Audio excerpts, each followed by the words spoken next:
House Wren, the little brown dynamo. This little spitfire is dusky brown above and grayish below, with a stubby tail and long bill.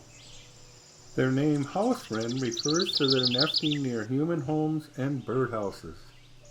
Wrens are cavity nesters, and their nests of twigs are easily recognizable.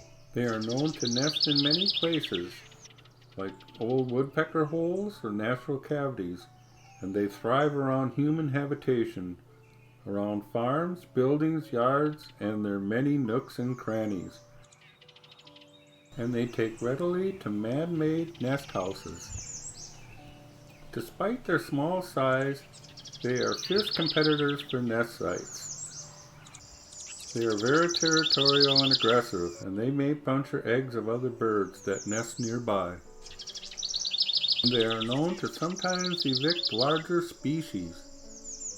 Males arrive in spring and sing their bubbling, enthusiastic song. The male starts building a nest with twigs.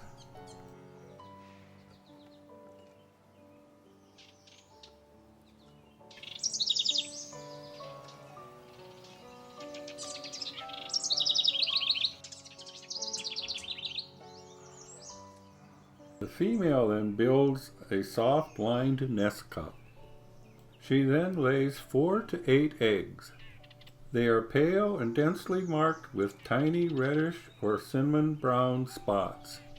Incubation usually takes from 12 to 15 days.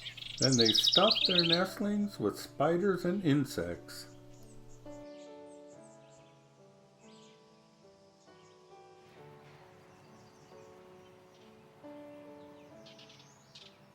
The wrens scold all that come near to the nest. The young fledge in 12 to 18 days.